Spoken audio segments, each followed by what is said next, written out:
قاتل کا دل بدلنے والی اذان۔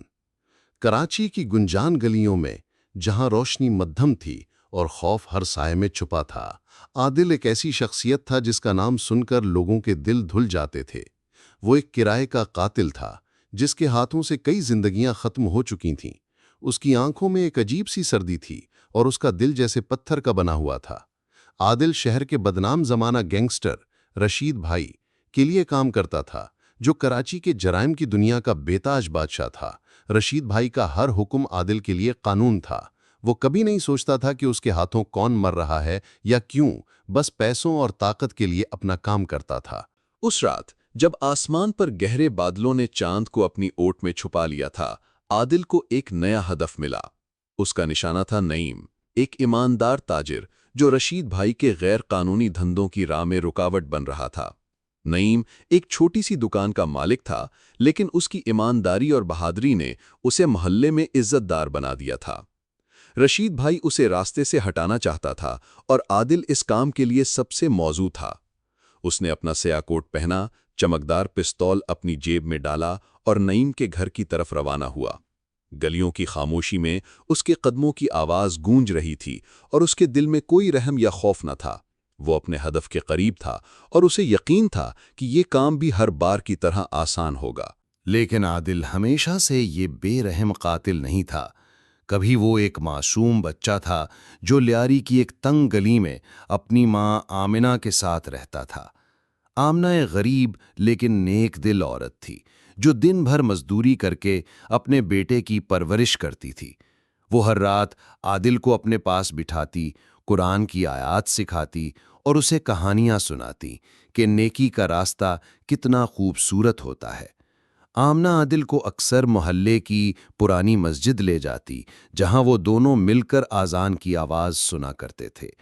عادل کو اذان کی آواز سے ایک عجیب سا سکون ملتا تھا۔ وہ اپنی ماں سے پوچھتا، امی، یہ آواز اتنی پیاری کیوں ہے؟ آمنہ مسکرا کر کہتی، بیٹا، یہ اللہ کی آواز ہے جو دلوں کو جگاتی ہے اور گناہوں سے پاک کرتی ہے۔ لیکن عادل کی یہ معصوم دنیا اس وقت چھن گئی جب وہ صرف 10 سال کا تھا۔ اس کے والد، جو ایک سادہ مزدور تھے، ایک گینگ وار کے دوران گولیوں کا نشانہ بن گئے۔ آمنہ اس صدمے سے کبھی نہ سنبھل سکیں، وہ بیمار پڑ گئیں اور چند ماہ بعد اس دنیا سے چلی گئیں۔ اکیلا رہ جانے والا عادل گلیوں میں بھٹکنے لگا۔ بھوک، سردی اور خوف اس کے ساتھی بنے۔ ایک دن رشید بھائی کی نظر اس پر پڑی۔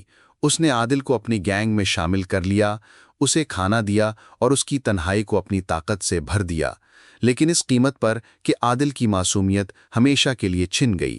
وقت کے ساتھ وہ ایک بے رحم قاتل بن گیا۔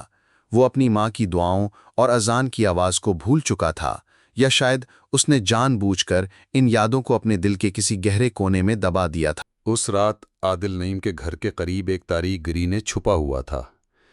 نعیم اپنے گھر کے باہر کھڑا تھا، اپنی 6 سالہ بیٹی زرین سے ہنس کر باتیں کر رہا تھا۔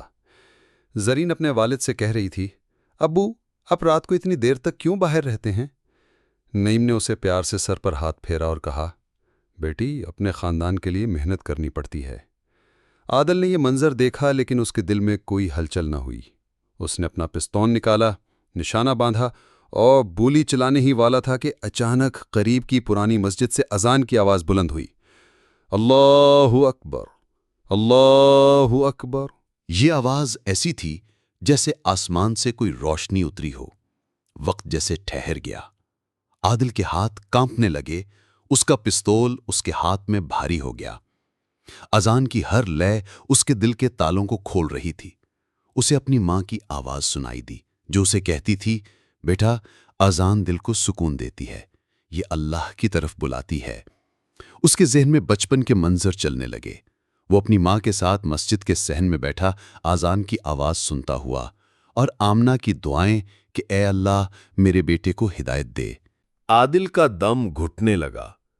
وہ زمین پر بیٹھ گیا۔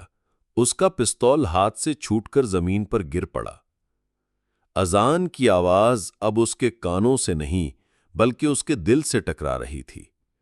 اسے اپنے گناہ یاد آئے، ہر وہ خون جو اس کے ہاتھوں بہا، ہر وہ چیخ جو اس نے سنی، ہر وہ آنسو جو اس کی وجہ سے گرا۔ اس نے نعیم کی طرف دیکھا جو اپنی بیٹی کو گلے لگا رہا تھا۔ عادل کے دل میں ایک عجیب سی ہلچل مچ گئی۔ اسے اپنا بچپن یاد آیا جب اس کے والد اسے اسی طرح گلے لگاتے تھے۔ کیا وہ واقعی یہ قتل کر سکتا تھا؟ کیا وہ زریں کے سر سے اس کے باپ کو چھین سکتا تھا جیسے اس سے اس کا باپ چھینا گیا تھا؟ آذان ختم ہوئی لیکن عادل کے دل میں ایک طوفان اٹھ چکا تھا۔ وہ اٹھا اور اپنا پستول زمین پر چھوڑ کر مسجد کی طرف چل پڑا۔ اس کے قدم لرز رہے تھے لیکن اس کا دل اب ہلکا ہو رہا تھا۔ مسجد کے صحن میں داخل ہوتے ہی اسے وہی سکون ملا جو وہ بچپن میں محسوس کیا کرتا تھا۔ وہ سجدے میں گر پڑا اور اپنے گناہوں کی معافی مانگنے لگا۔ اس کی آنکھوں سے آنسو بہہ رہے تھے، وہ آنسو جو برسوں سے اس کے دل میں جمے ہوئے تھے۔ اس نے اللہ سے عہد کیا کہ وہ اب یہ زندگی نہیں جیے گا۔ وہ رشید بھائی کے گینگ سے الگ ہو جائے گا، چاہے اس کی قیمت اسے اپنی جان سے کیوں نہ چکانا پڑے۔ اگلی صبح عادل رشید بھائی کے سامنے پیش ہوا۔ اس نے اپنا فیصلہ سنا دیا کہ وہ اب گینگ کا حصہ نہیں رہے گا۔ رشید بھائی غصے سے آگ بگولا ہو گیا۔ اس نے عادل کو دھمکی دی، تو میرا دشمن بننا چاہتا ہے؟ تیری موت تیری اپنی گلی میں ہوگی۔ لیکن عادل اب ڈرنے والوں میں سے نہ تھا۔ اس نے کہا، رشید بھائی، میں نے اپنی زندگی بدل لی ہے، اب آپ کی دھمکیاں مجھے نہیں روک سکتی۔ وہ وہاں سے چلا گیا اپنے پرانے گھر کی طرف جو آمنہ کے مرنے کے بعد بند پڑا تھا۔ عادل نے اپنا گھر دوبارہ کھولا اور ایک نئی زندگی شروع کی۔ اس نے ایک چھوٹی سی دکان کھولی جہاں وہ ایمانداری سے محنت کرتا تھا۔ وہ اپنے پڑوسیوں کی مدد کرتا، بچوں کو مفت میں پڑھاتا اور ہر روز آذان کی آواز پر مسجد چلا جاتا۔ اس کی زندگی اب سادگی اور سکون سے بھری تھی، لیکن رشید بھائی نے اسے معاف نہیں کیا تھا۔ ایک رات اس کے غنڈوں نے عادل پر حملہ کر دیا۔ عادل زخمی ہو گیا، لیکن اس نے مقابلہ کیا اور محلے والوں کی مدد سے خود کو بچا لیا۔ اس واقعے کے بعد نعیم عادل سے ملنے آیا۔ اسے پتہ چلا کہ عادل وہی شخص ہے جو اسے قتل کرنے والا تھا، لیکن نعیم کے دل میں کوئی کینہ نہ تھا۔ اس نے عادل سے کہا، تم نے اپنا دل بدل لیا اور یہ اللہ کا معجزہ ہے۔ وقت گزرتا گیا۔ ایک دن عادل کو پتا چلا کہ زرین، نعیم کی بیٹی، بیمار ہے اور اس کے علاج کے لیے پیسوں کی ضرورت ہے۔ عادل نے اپنی دکان سے کمایا ہوا سارا پیسہ نعیم کے گھر پہنچا دیا، بغیر اپنا نام بتائے۔ جب نعیم کو یہ بات پتا چلی، وہ عادل سے ملنے آیا۔ دونوں کے درمیان ایک جذباتی ملاقات ہوئی۔ عادل نے اپنے ماضی کے گناہوں کی معافی مانگی۔ نعیم نے اسے گلے لگا لیا اور کہا، عادل، اللہ نے تمہیں ایک نیا موقع دیا ہے، اسے ضائع نہ کرنا۔ عادل کی کہانی شہر میں پھیل گئی۔ کچھ لوگوں نے اسے معجزہ کہا، کچھ نے اسے ایک سبق، لیکن عادل کے لیے یہ صرف اذان کی وہ آواز تھی جس نے اس کے دل کو جگایا۔ وہ آواز جو رات کی تاریکی میں ایک روشنی بن کر آئی اور اسے ہمیشہ کے لیے بدل گئی۔